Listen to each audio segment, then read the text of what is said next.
to make study cards, and you can see that I have my supply box here. I take out my index cards. I already have them from the last time I was making these, and I don't know how many note cards I make, but if I always have a pile like this, then it will be easy to just pull them out and get started. And then my highlighters I've taken out. I need to make sure I always have at least one Sharpie, and I know that for each card I'm going to write the word on the same side, but on the other side of the fold, I'm going to write whatever definition I need, but then I'm going to use something as a mnemonic device. And a mnemonic device is anything that is going to help you learn faster.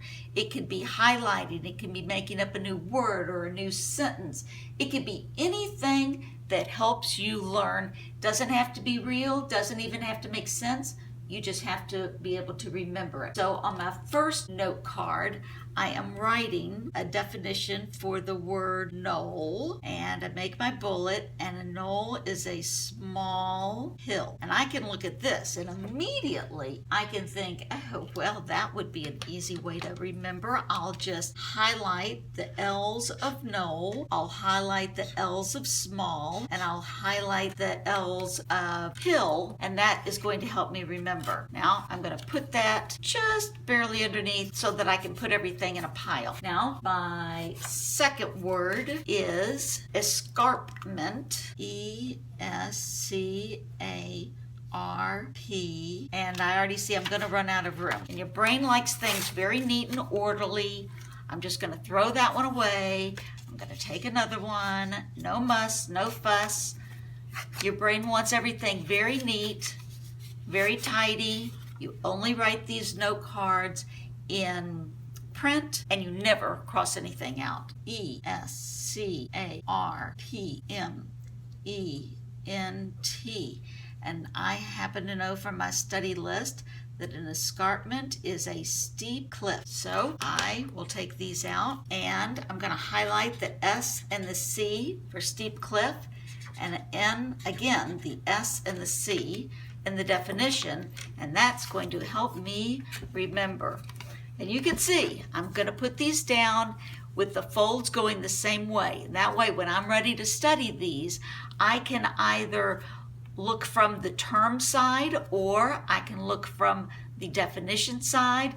But no matter what I do, they will all be in the same order, and I won't have to take any extra time to reorganize anything. Any little bitty thing that you can do that's going to save you time is exactly what you need to do, because while it sounds like, oh, well, it's just a couple of seconds, you're right, it's just a couple of seconds. And if you do that 20 or 30 times each study session, and then you have study sessions every single day, those 20 or 30 times are going to add up, and you'll be glad when you have taken that time, that half a second. And the next one is for science. And I know my science teacher does not ever give us a word bank. She wants to make sure that we know how to spell words. So the first word is amygdala. A-M-Y can be how to spell a first name. G, because she always wants to be good. And Dala, because my mom always pays me $1 every time I do a good job on a test. And that's not even true, but it will still help me remember what the last name is. And then what the amygdala is, it is the alarm center of the brain. And I'm not going to write of the brain, because any word I can knock out is that much time saved. So how am I going to remember this? First, Amygdala. I'm going to remember that this is a little girl and she is always unhappy because the alarm goes off when there's something scary or bad or warning, right? And the alarm center of your brain is something that's like a light switch. I'm going to put pink on here since I actually don't have a red out with me today. But the alarm center, anytime you have a strong emotion, that's when the alarm center sets off. It could be when you're upset, when you're angry, you're frustrated, you get your feelings hurt, anything like that. You could be scared, but it turns on at any strong emotion. And when that happens, you don't remember things as well, and you don't behave as well as you normally would. So think about if you are really, really mad at a friend, and how do you act? You might stamp off, you might scream and yell at them, and they might not even understand exactly what's going on. Well, that's because your amygdala is on.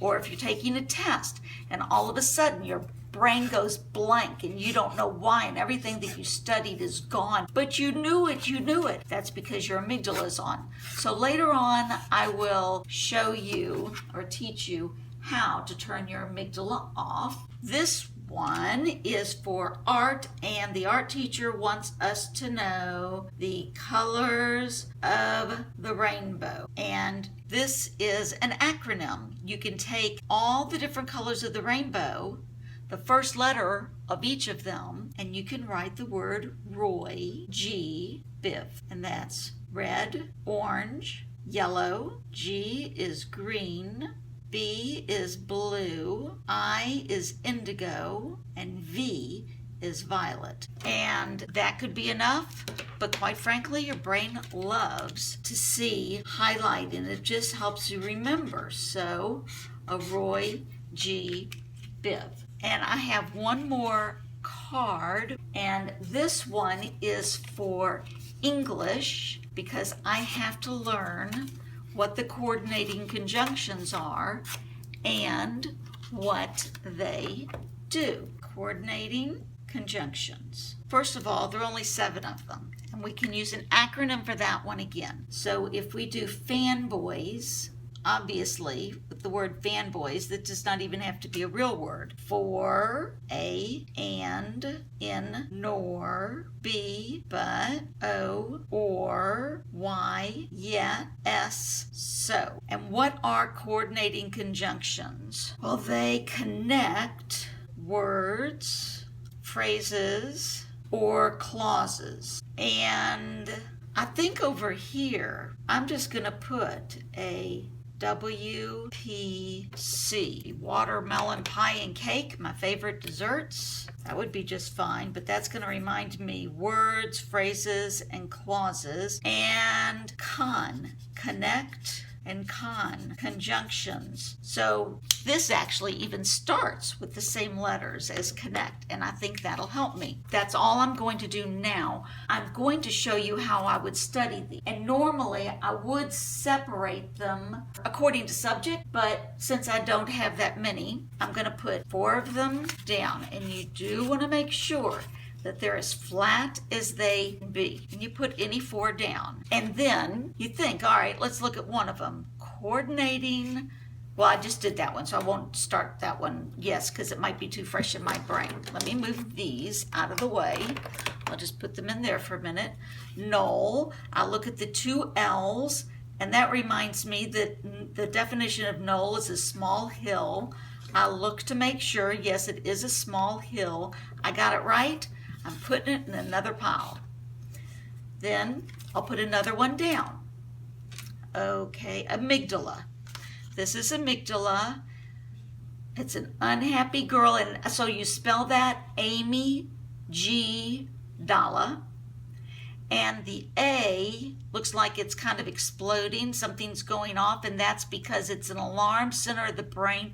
Anytime you're unhappy or you have a strong emotion, that's what the amygdala does. So got that one right. Gonna put it over there. Escarpment. And now I've forgotten what the S and C stand for. So I'm going to steep cliff. So since I didn't get it right, steep cliff, and I'm putting it right back down. And I'm not going to look at that one next. Coordinating conjunctions, connect, words, phrases, and clauses. And I remember that because it's watermelon pie and cake, which are some of my favorite desserts. And the coordinating conjunctions, The names of them are fanboys, and that's for, and, nor, but, or, yet, so. And now I'm going to look on the other side, and there's fanboys, all the words, and what they do. So cool, I got that one.